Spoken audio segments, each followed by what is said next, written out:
Hi, welcome to this week's episode of Marketing Uncut. I'm Hanniz and I'll be speaking about social commerce as usual.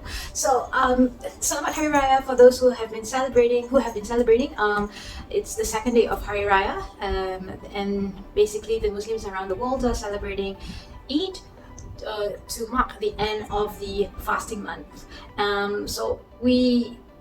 What I'm going to do this week is something more simple, just to go through some campaigns that I came across, local brands who have been marketing to their audience this week and in relation to Hari Raya or in relation to the celebrations happening this week. So I've picked a few just to go through. Among them would be Karcher Home and Gardening, then there's Aeon, and then there's Unilever food products. And I hope you can see how brands can actually take advantage of celebrations, take advantage of festivities to push more products out for sale. And it's not just marketing, it's not just about pulling heartstrings. We have seen a few good ads. One of my favorites would be the one that was run by Julie's Biscuits. I hope they have made a lot of phenomenal sales due to their good, very funny, very apt advertising campaign. Good. Action!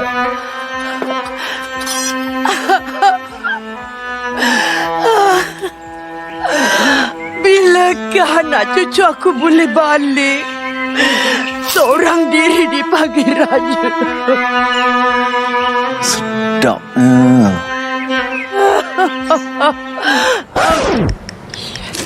Oh, Director, kalau anak I tak boleh balik jumpa I, kenapa I tak boleh pergi jumpa diorang? Nak pergi macam mana? Lah, tu apa? Itu kereta prop. Tak boleh bergerak. Tahu? Ha? Ini iklan raya tau. Iklan raya. Ya?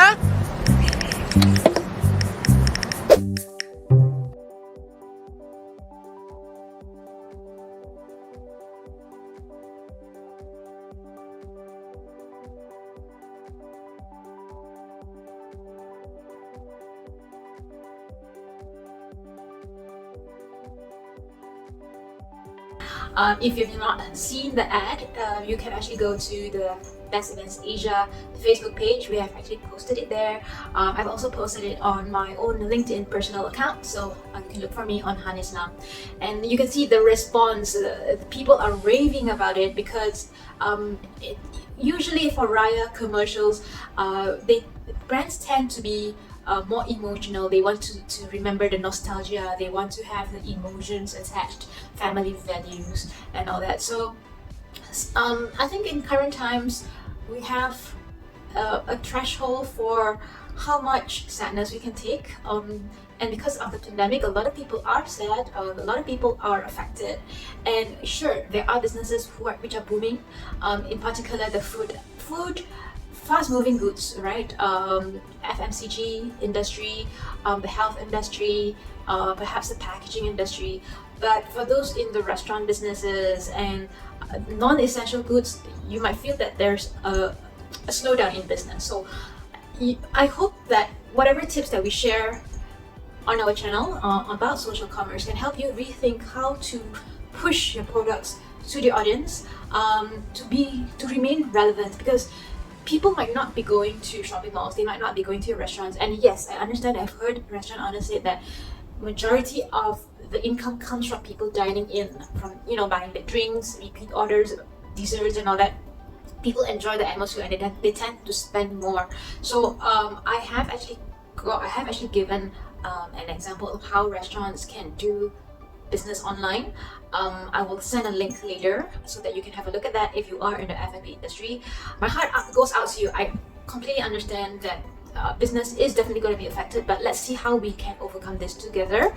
And I hope that the samples that I share will actually help you rethink, like what I mentioned earlier.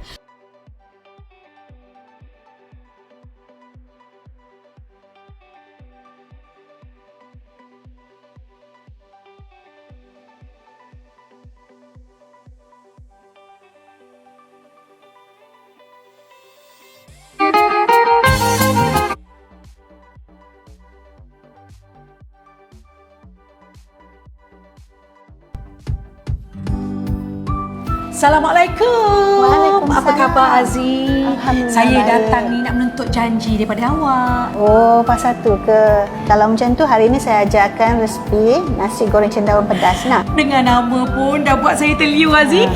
Jadi janganlah kita buang masa. Apa kata kalau kita mula sekarang? Saya dah tak sabar ni. Okey, jom.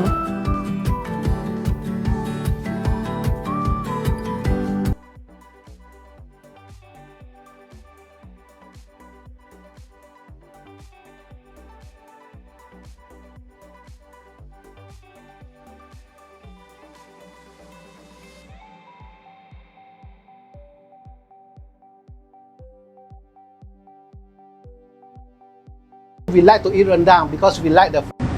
Hi everyone, I'm Alan Wong from Unilever Food Solutions. So beside of me is the chef Hanniz. Ya, Chef Arif. Yeah, okay. So today what we cook? We cook rendang, Rendang. salted egg, Yes. sauce, and another one is for Yeah, another one is the oriental sauce. yeah.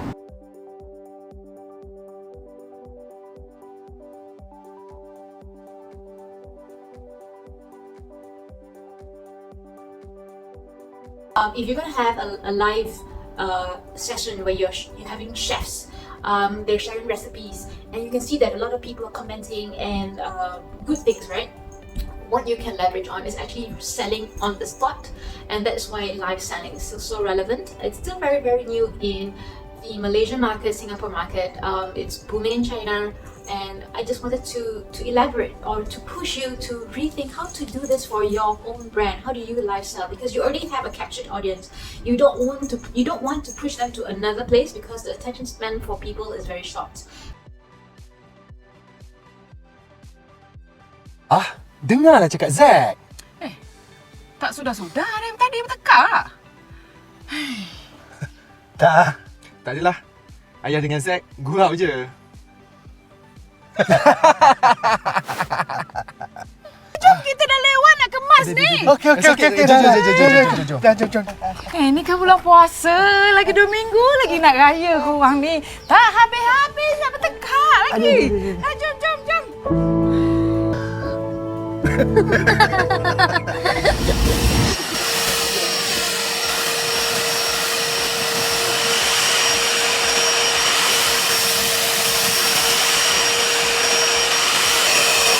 Zack, tengok barang Karcher ni.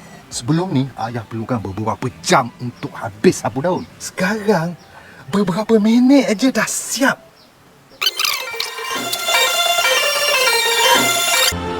Okey, Zack. Kejap. Okey. Alright, ayah. Ayah, hutang. Okey. Mak, depan sikit. Okey. Okey. 3, 2, 1. Memory!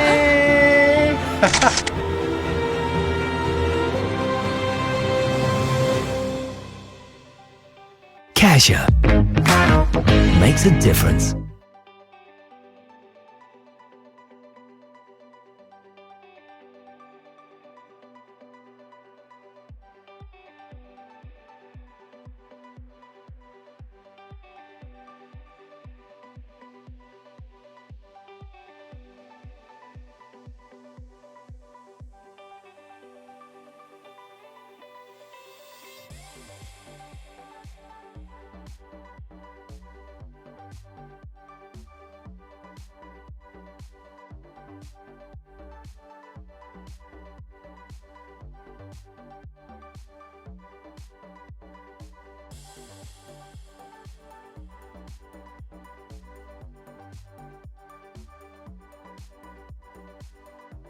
A pas mal évolué puisque le pain vapeur est quasiment cuit.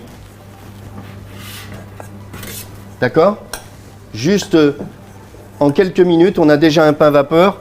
On va le laisser encore une dizaine de minutes. RM3 tu. Kena ready. Peluru kena ready. Alright. Memang ni I bagi ni sale ni memang orang lain memang tak akan bagilah. Okey, tapi I bagi sebab ini last day kita raya. Okey, raya pula. Last day kita raya sale. Raya sale. Okey, esok game kejutan yang boleh dapat hadiah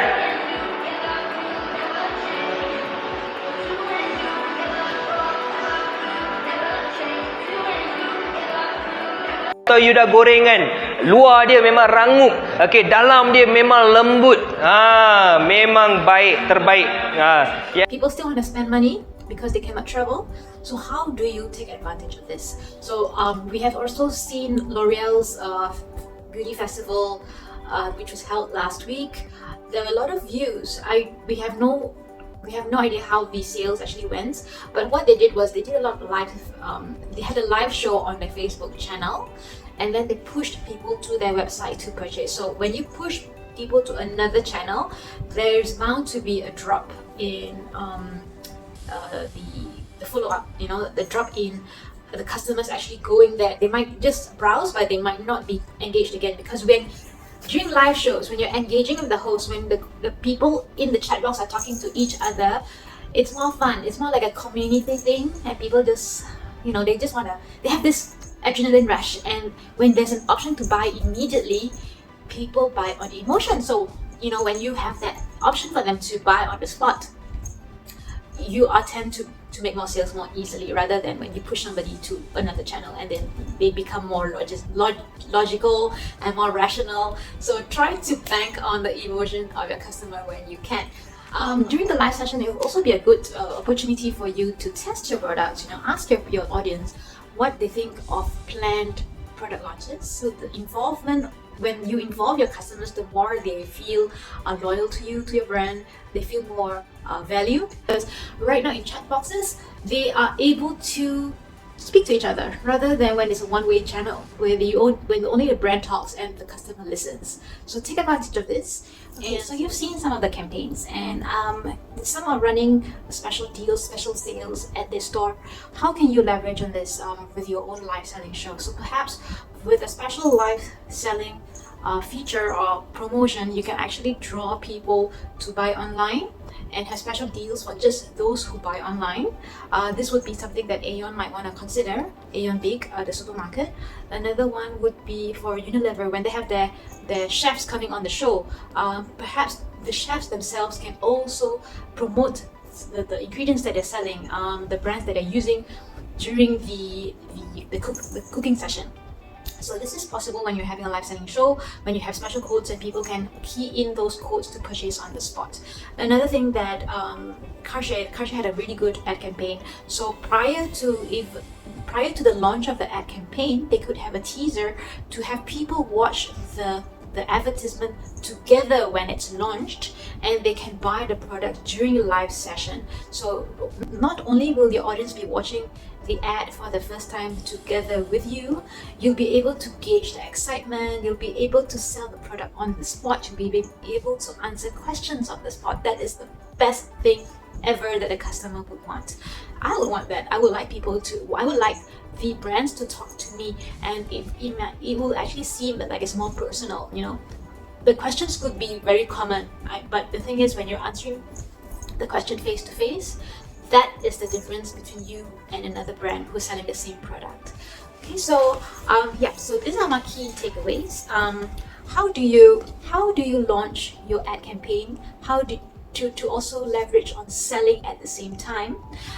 So like I mentioned, perhaps having a teaser to the advertising that you're going to run. Prior to that, having teasers, and then having a special online sale for those who just watch live. Then you can have, because I'm sure you want traffic to your store, so Aeon Big, you don't have to give up sales at your store. What you do is, with the special code that you reveal on your live selling shows, those who use the code can redeem special deals at your physical store. So that is an idea that you might want to run. So so do share your campaigns with me if you like, and I would like if you'd like us to review it on our channel. And of course, for the viewers out there, if you have ad campaigns that have tugged your heartstrings or have caught your attention and you want to share it with us, do leave the comment below, maybe send a link, and then we'll feature them in the next few episodes. So do leave your comments below, and if you liked this video, do give a like, and I hope you subscribe to our channel. Thank you, and again, Selamat Hari Raya for those who are celebrating, and hopefully I'll see you next week. Bye.